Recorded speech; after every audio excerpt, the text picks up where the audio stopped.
हाय guys, आज का top 10 start करते हैं।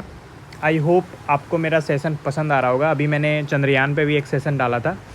आई होप वो भी आपको अच्छा लगा होगा। आज थोड़ा लेट हूँ मैं, धीरे धीरे इसको स्ट्रीमलाइन कर लूँगा। प्लीज़ सब्सक्राइब माई चैनल अगर आप नए हैं तो, या अगर आप देख रहे हैं और सब्सक्राइब नहीं किया है तो मेरे चैनल को प्लीज़ सब्सक्राइब करें, लाइक करें, शेयर करें।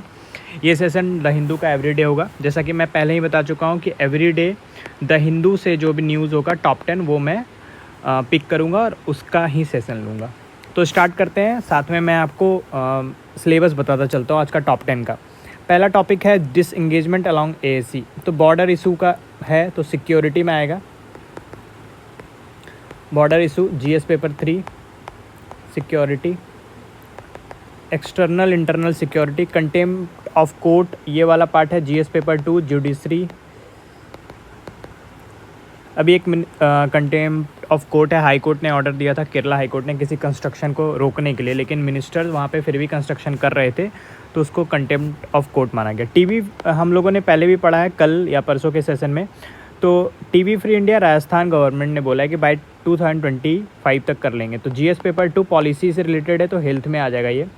और इसको मैंने समझा दिया है, इसका साइंस वाला पार्ट, टीबी क्या है एंड क्या इनिशिएटिव है, तो हम उसको समझेंगे। और टीबी का स्ट्रेटेजी इंडिया में कैसे है आज उसको देखेंगे। पॉलिसीज़ क्या था। ब्रिक्स में नए मेंबर को ऐड किया गया है, तो जीएस पेपर 2 इंटरनेशनल ऑर्गेनाइजेशन उसमें देखेंगे। ये पेपर 2 का पार्ट है, international organisation. National film award GS paper 1 arts awards उसमें आ जाएगा ये। अवार्ड्स और स्पोर्ट्स आजकल आने लगे हैं एग्ज़ाम में, तो हम लोगों को पढ़ना है। एमएसएमई सेक्टर, पीएम ने एमएसएमई और ई कॉमर्स को लेके स्टेटमेंट दिया है, तो उसके बारे में समझेंगे हम कि क्या है एमएसएमई सेक्टर का क्या कंट्रीब्यूशन है। तो पेपर 3 का पार्ट है ये, economy, industry, industrial policy. Okay, India UK FTA जो 2022 में इनिशिएट किया गया, उसके लिए बोला गया है कि ये लगभग ख़त्म होने वाला है, जल्द ही ये अग्रीमेंट फाइनल हो जाएगा। तो जीएस पेपर 3 इकोनॉमी, ट्रेड, और जीएस पेपर 2 में भी आएगा आईआर में बायलैटरल, लेकिन फर्स्ट यहीं आएगा। आप पेपर 2 में भी इसको रख सकते हैं, bilateral relation between India UK, economic relation में आएगा, तो बायलैटरल रिलेशन में आ सकता है ये। ओके, F-16 फाइटर जेट को लेके है कि जो ये इंडिया का कंसर्न था, यूएस ने दे दिया था पाकिस्तान को, तो उसका है। तो फाइटर जेट को लेके है, तो आप इसको जीएस पेपर 2 आईआर में रखेंगे। और पेपर 3 सिक्योरिटी में जाएगा। बेल्ट एंड रोड इनिशिएटिव को लेके चाइना का स्टेटमेंट आया है, तो बांग्लादेश और चाइना के बीच में, तो उसको समझेंगे। जीएस पेपर 2 आईआर का पार्ट है ये। जेनरिक ड्रग्स को लेके बहुत ही अच्छा साइंस में एक्सप्लेन्ड है, उसको समझेंगे। अभी रिसेंटली जो एनएमए है और एनएमसी है और आईएमए है, उन्होंने कुछ गाइडलाइंस एक दूसरे के, उनका टसन चल रहा है, उनको समझेंगे क्या था, वो गाइडलाइन को वापस ले लिया। तो इसके बारे में ये जीएस पेपर 2 हेल्थ पे पॉलिसी से रिलेटेड है। और जनरल साइंस जीएस पेपर 3 में भी आएगा, जनरल साइंस में, क्योंकि जेनरिक ड्रग्स क्या है उसके बारे में भी समझेंगे, तो दोनों आ सकता है ये। चलते हैं, सेशन को शुरू करते हैं। पहला है मोदी एंड जी जिनपिंग जो हैं, सी जिनपिंग, उन्होंने स्पीडी डिसएंगेजमेंट अलोंग, अनऑफिशियल बातें हुई, ये फॉर्मल टॉक नहीं है, इनफॉर्मल है। India and China have agreed to set up efforts for disengagement of troops, de-escalation of tension along line of actual control। Line of actual control ये रहा, आप देखिए ये जो रेड वाला लाइन है ये लाइन ऑफ एक्चुअल कंट्रोल है। ओके, रेड वाला मैं इसको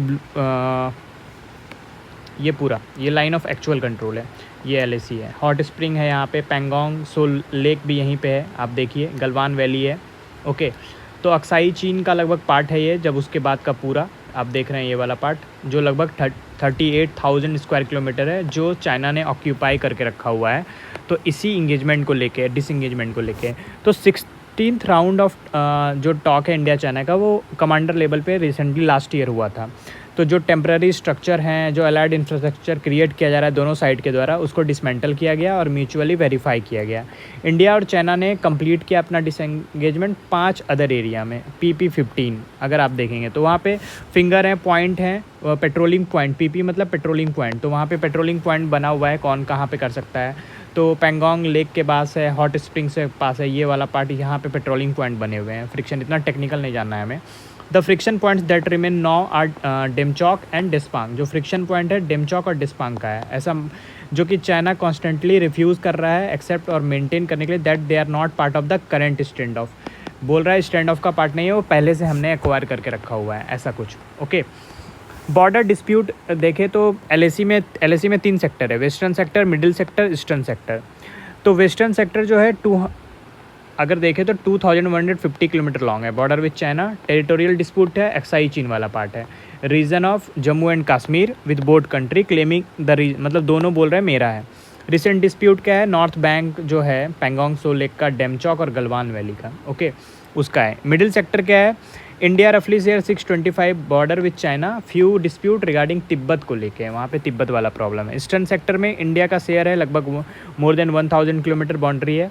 मैकमोहन लाइन है जो आप जानते हैं। The major dispute here is around the region of Tawang valley of Arunachal Pradesh. तो अरुणाचल प्रदेश आप जो सिक्किम है यहाँ पे आप आएंगे ऐसे, तो ये यहाँ पे जो मैकमोहन लाइन है उसको लेके, मैकमोहन लाइन डिफाइंड नहीं है, उसको लेके प्रॉब्लम्स हैं अरुणाचल प्रदेश में, ये प्रॉब्लम्स है, ठीक है, अरुणाचल प्रदेश का जो पार्ट है। और भूटान का प्रॉब्लम है, ओके, ये भूटान का प्रॉब्लम।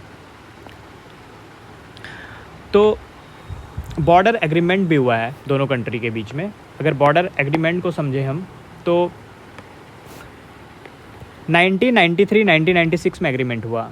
एग्रीमेंट था कि दोनों अपने फोर्स को जो है वो मिनिमम लेवल पे रखेंगे एलएसी में, लेकिन एग्रीमेंट ने ये डिफाइन नहीं किया कि वो मिनिमम लेवल क्या होगा। ओके, जैसे कि बेसिक स्ट्रक्चर ऑफ का डेफिनेशन हमारी कंट्री में सुप्रीम कोर्ट समय समय पर देती है, कोई डिफाइन नहीं है। सेम उसी तरह मिनिमम लेवल पे बात की गई, लेकिन मिनिमम लेवल को डिफाइन ही नहीं किया गया। 1996 का एग्रीमेंट जो हुआ वो डिप्लॉयमेंट को लिमिट करने के लिए हुआ, लाइक आर्म्स, बहुत सारे इन्फेंट्री, कॉम्बैट व्हीकल्स, गन्स जो है वो विथ 75 mm और बिगर कैलिबर का नहीं हो, मोटर नहीं हो 125 mm, उसका बहुत सारे मिसाइल को ऐसा लिमिट किया गया। ये भी मैंडेट किया कि final solution to the boundary question the two side shall strictly respect the LAC को रिस्पेक्ट करेंगे। फिर 2013 में हुआ। 2011 में इंडिया चाइना एग्री हुआ एक working mechanism for consultation and coordination के लिए। क्यों? तो स्टडी करना वेज एंड मीन्स का, ताकि एक्सचेंज और कोऑपरेशन को स्ट्रेंथन कर सके मिलिट्री पर्सनल के बीच में, और बॉर्डर एरिया के जो इस्टेब्लिशमेंट है उसको देख सके। फिर 2013 में बॉर्डर डिफेंस कोऑपरेशन एग्रीमेंट हुआ, जो कुछ मैकेनिज्म को उन्होंने लिस्ट किया, लाइक मिसअंडरस्टैंडिंग जो है उसको इम्प्रूव, कम्युनिकेशन को इम्प्रूव करना। इसका आर्टिकल 6 बोलता है agreement prohibits either side from tailing the patrols of the other in areas where there is no common minimum understanding. जहाँ पे कॉमन मिनिमम अंडरस्टैंडिंग नहीं है वहाँ पे टेल नहीं करना है, ठीक है। आगे चलते हैं, नेक्स्ट टॉपिक में चलते हैं। कंटेम्प्ट ऑफ कोर्ट का टॉपिक है ये।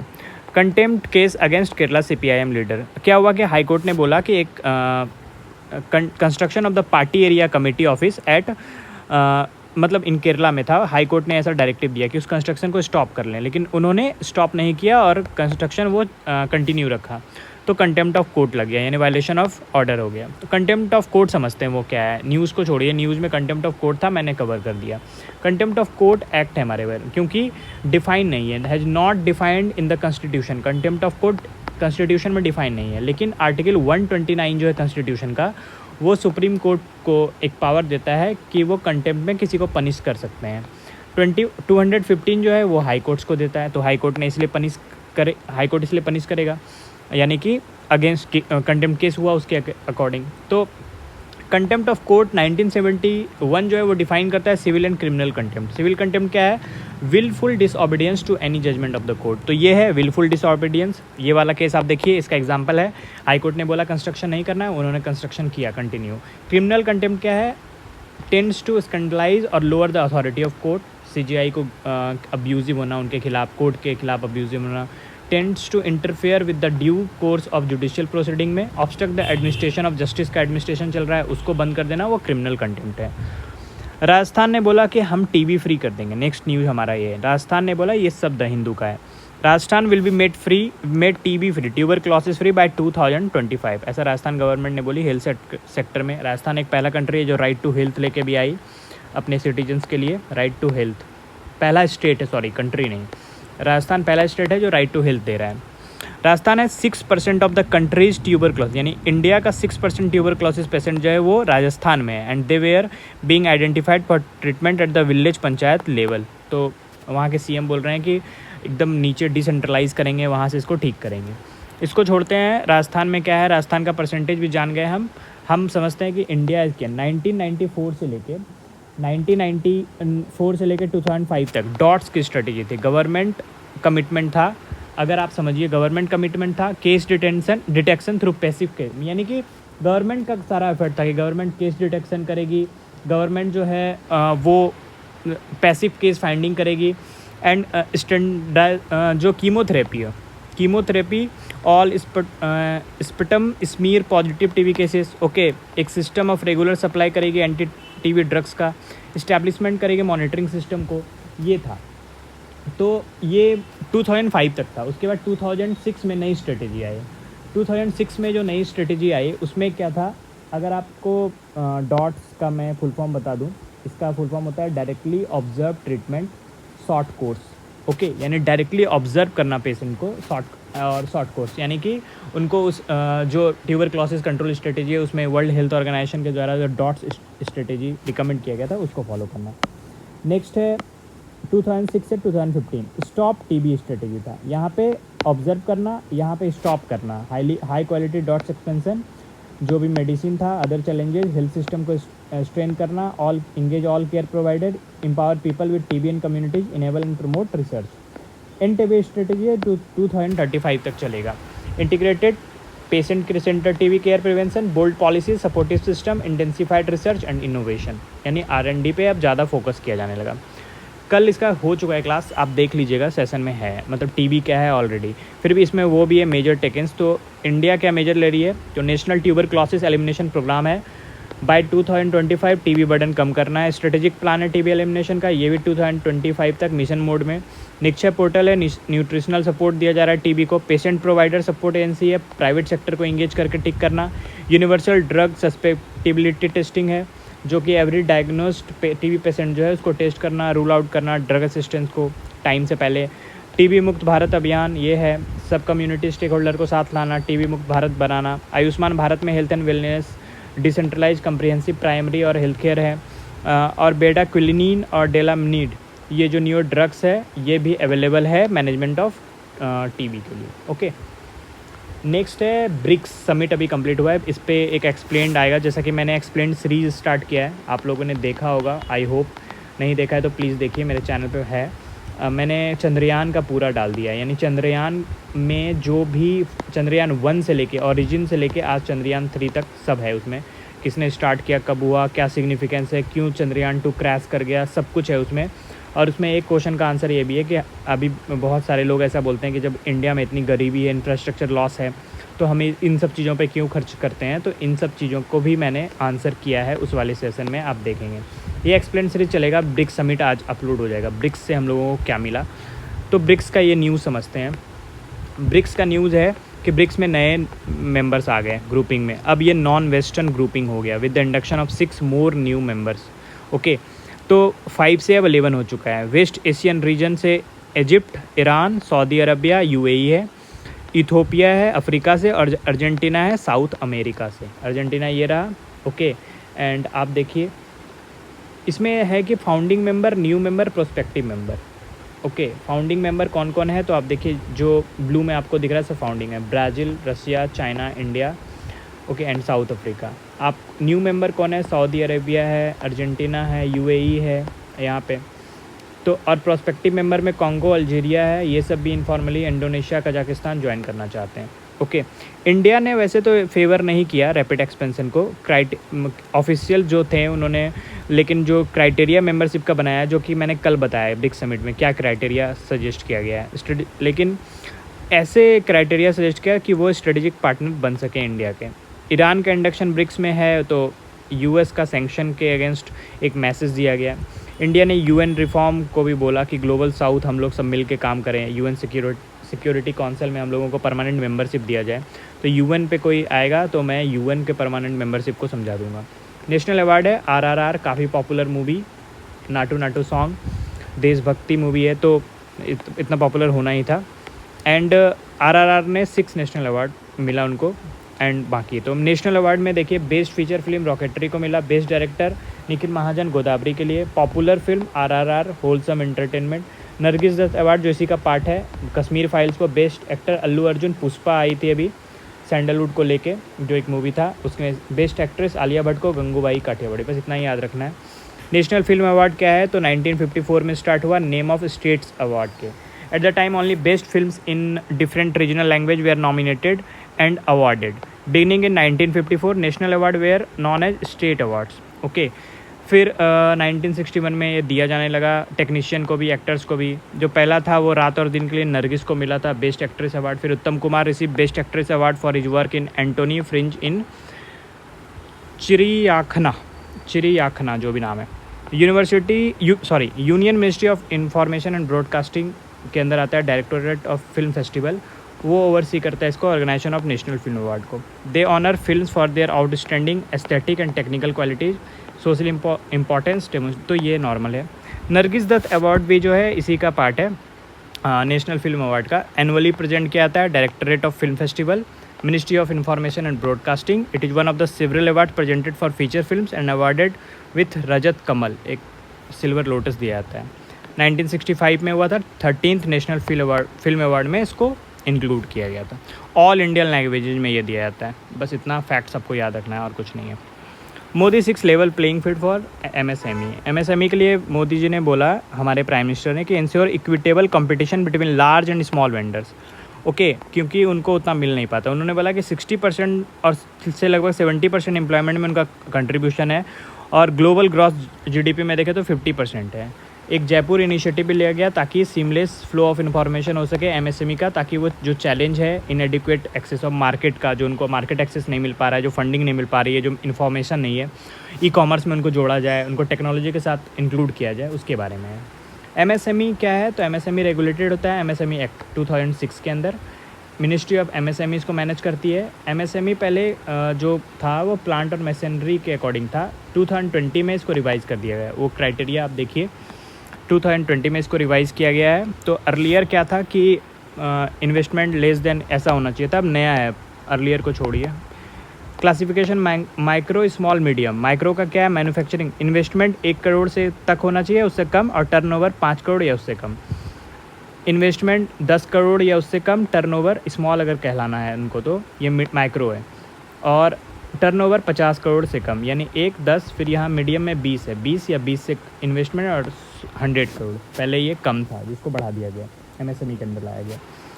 51% of MSME located in rural areas. 26% of gross value added है 2020-21 में। कंट्रीब्यूशन एक्सपोर्ट में देखें तो 42.6% है अप्रैल 2022 से अगस्त 2022 तक अगर हम देखें तो। And contribution of manufacturing MSME gross value, ये फैक्ट से आप याद रखिए। Annual report of the ministry of MSME, socially backward groups owned almost 66%, more than 65% MSME socially backward group करते हैं। रूरल एरिया में देखें तो मोर देन 70% जो है सोशली बैकवर्ड ग्रुप्स के द्वारा ओन किया जाता है। तो काफ़ी अच्छा कंट्रीब्यूशन है इसका। MSME is very important for our economy. Okay,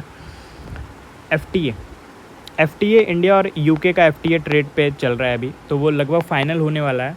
2022 में इंडिया और UK ने एक लॉन्च किया formal free trade agreement negotiation. Until then both country are contemplating an interim free trade agreement which will result in reducing, tariff को reduce करना, एक दूसरे को प्रमोट करना एक्सपोर्ट और इंपोर्ट में, ये है फ्री ट्रेड एग्रीमेंट। ऐसे अभी टाइप्स पढ़ेंगे तो समझ जाएंगे। एक अर्ली हार्वेस्ट स्कीम पे एग्रीमेंट हुआ, agreed to avoid sensitive issue को अवॉइड करना, एग्रीकल्चर डेयरी सेक्टर को कंसिडर करना सेंसिटिव में जो इकोनॉमी के लिए बड़ा है।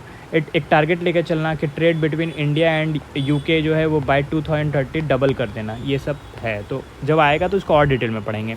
टाइप्स ऑफ ट्रेड एग्रीमेंट क्या है, एक तो PTA है, प्रेफरेंशियल ट्रेड एग्रीमेंट। ऐसा होता है इसमें 2 या 2 से अधिक पार्टनर होते हैं जो प्रेफरेंशियल राइट देते हैं कुछ प्रोडक्ट को एंटर करने का, लाइक पॉजिटिव लिस्ट होता है उसमें, यानी PTA में पॉजिटिव लिस्ट होता है, FTA में निगेटिव लिस्ट होता है प्रोडक्ट और सर्विसेज का, यानी नेगोशिएटिंग कंट्री का FTA are not applicable hence, यानी उस पर FTA एप्लीकेबल है, इसमें पॉजिटिव होता है, इसमें एप्लीकेबल है, प्रीफ्रेंस देते हैं, इसमें निगेटिव लिस्ट होता है, ये आपको याद रखना है। फिर कंप्रिहेंसिव इकोनॉमिक कोऑपरेशन एग्रीमेंट है, wider than above to and cover negotiation on tariff, trade tariff है उसको कम करना है। फिर पार्टनरशिप ट्रेड एग्रीमेंट है, ये कोऑपरेशन एग्रीमेंट है या पार्टनर है, more comprehensive than CECA and encompass trade facilitation, customer cooperation and competition and IPR, यानी इंटेलेक्चुअल प्रॉपर्टी राइट्स को भी इंक्लूड करता है। नॉर्वे थर्ड कंट्री बन गया, नॉर्वे थर्ड कंट्री बन गया to give F-60 fighter jet to Ukraine. Ukraine को उसने दिया F-60 फाइटर जेट। हमें बस याद रखना है कि नॉर्वे ने दिया after Denmark and Netherland. Netherland भी दिया, डेनमार्क ने भी दिया और नॉर्वे ने भी दिया F-16 फाइटर जेट। किसको? यूक्रेन को। उनका वॉर चल रहा है रशिया के साथ।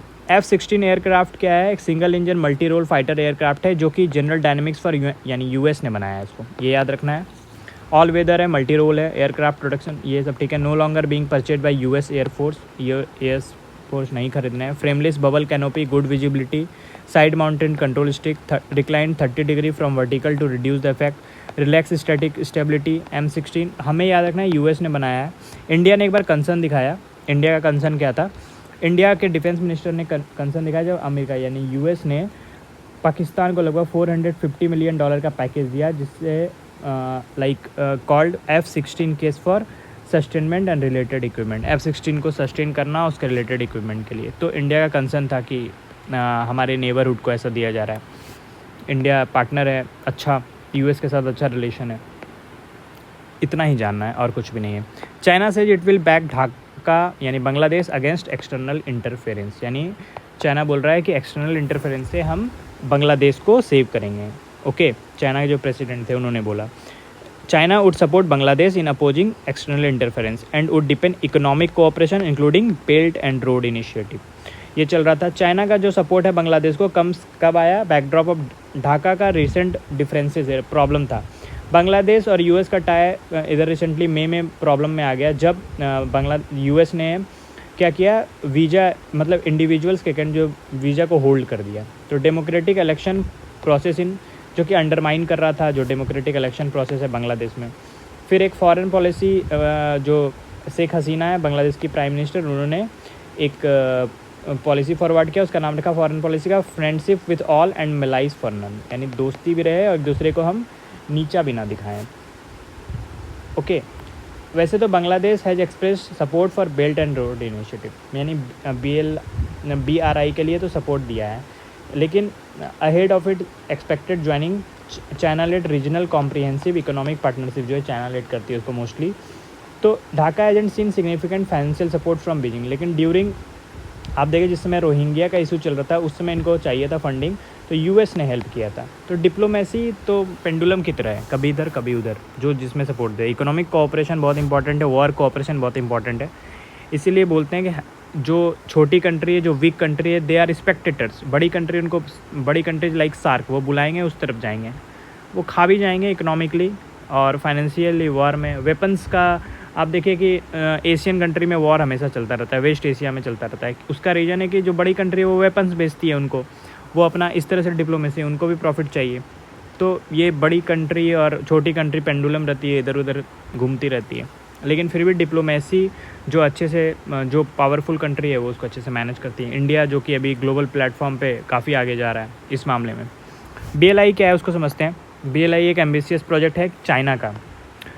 एशिया, अफ्रीका, यूरोप, BRI लगभग 150 कंट्री, 150 कंट्री में चाइना ऐसा बोल रही है। इनिशियली 2013 में हुआ। Network of roadway, railway, maritime port, power grid, oil, gas pipeline, infrastructure project होगा। दो है पार्ट इसमें, silk road and 21st century maritime. Silk road,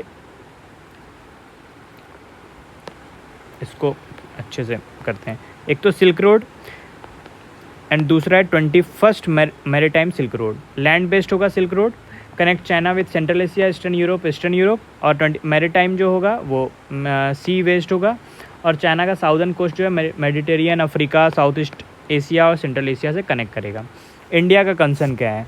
China Pakistan economic corridor जो कि पार्ट है BRI का, इंडिया बोल रहा है उसके सोवरेनिटी को वो इन्फ्रिंज कर रहा है। ओके, तो आप देखिए चाइना पाकिस्तान इकोनॉमिक कॉरिडोर को समझते हैं। ओके, तो चाइना पाकिस्तान इकोनॉमिक कॉरिडोर यहाँ से जा रहा है ग्वालियर से कासगढ़, तो ये जा रहा है जम्मू एंड कश्मीर वाला पार्ट ऐसे। ओके, तो इसीलिए वो सोवरेनिटी को इन्फ्रिंज कर रहे हैं कि आप इधर से क्यों ले जा रहे हैं। China is building roads and infrastructure, Gilgit Baltistan में वो बना रहा है। तो ये है कि हमारी सोवरेनिटी को, इंडिया की सोवरेनिटी को वो इन्फ्रिंज कर रहा है अंडर पाकिस्तान कंट्रोल में। इंडिया क्लेम्स, जिसको इंडिया जम्मू एंड कश्मीर का पार्ट मानता है। CPSC प्रोजेक्ट इंप्लीमेंट हो गया तो इंडिया के स्ट्रेटेजिक इंटरेस्ट को साउथ एशियन एशियन में वो हैम्पर करेगा ऑब्वियसली, और चाइना को एक स्ट्रेटेजिक एम्बिशन देगा वो इंडिया को इनसर्कल करने का। ऑलरेडी वो चाहता है कि इंडिया को इनसर्कल कर, कश्मीर डिस्प्यूट वाला भी प्रॉब्लम है, तो ये सब इशूज़ हैं।